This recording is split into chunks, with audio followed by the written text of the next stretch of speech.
அவர்கள் விளக்கமாக விரிவாக சட்டமன்றத்தை பேசி இருக்கக்கூடிய சூழ்நிலையெல்லாம் எடுத்து சொல்லி அதன் மூலமாக முதலமைச்சர் அவர்கள் பதில் சொல்ல வேண்டும் என்று கேட்டிருக்கிறார்.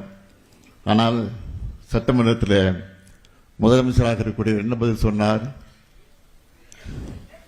எங்கே காணோம், உங்கள் அப்பாவை காணோம், இதை சொல்லியிருக்கிறார். அப்பா அங்கே தேடாதீங்க, மக்கள் மனசில் பதிந்திருக்கிறான். அது போல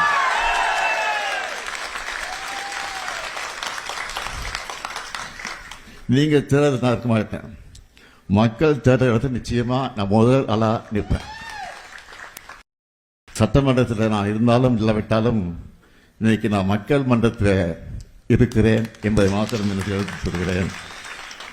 நான் அரசியலுக்கு கிட்டத்தட்ட 60 வருஷம் இருக்கு. ஆக அந்த 60 வருஷமாக மக்களாக தான் இருந்து கொண்டிருக்கிறேன்.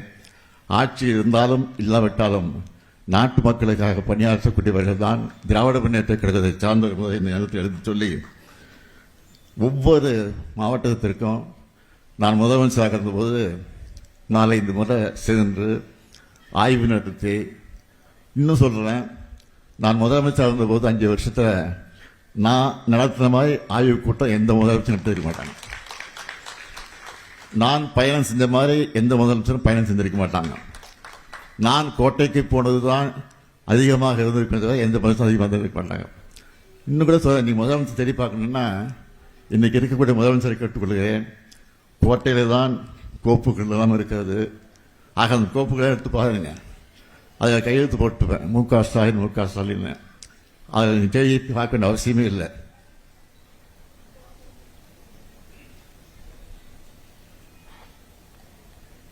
தேடி பார்க்கணும் அவசியமே இல்லை. அந்த கையெழுத்தை பாருங்க, அது தெரியும் உங்களுக்கு. மகளிருக்கு கலைஞர் உரிமை தொகையாக மாதம் 1000 ரூபாய் வழங்கப்படும் கையெழுத்து போட்டிருப்பான். அங்கே ஸ்டாலின் இருப்பான். புதுமை பெண் திட்டத்தின் மூலமாக மாதம் 1000 ரூபாய் வழங்க என்ற அந்த கோப்பை பாருங்க, அதுலேயும் மு.க. ஸ்டாலின் கையெழுத்து போட்டிருப்பான். தமிழ் புதல்வன் திட்டம் 1000 ரூபாய், அதில் ஸ்டாலின் இருப்பான். ஆக எங்கேயும் நீங்கள் தேடிட்டு இருக்க அவசியமே இல்லை. கோட்டையிலே இருக்கிறேன், நான் தான் ஆட்சியில் இருக்கிறேன். இன்னும் சொல்கிறேன், அண்ணா சொல்லியிருக்கிறார், ஒரு முறை சொன்னார். அண்ணா சொன்னார், தமிழ்நாட்டிற்கு தமிழ்நாடு என்ற பெயரை சூட்டியிருக்கிறேன், இதுபோது எனக்கு வாழ்க்கையில். ஆக நான் ஆட்சியில் இருந்தாலும் இல்லாவிட்டாலும் தமிழ்நாடு என்று பெயர் சொல்லுறதுக்கு என் பெயர் இருக்குன்னு சொல்லியிருக்கிறாரு.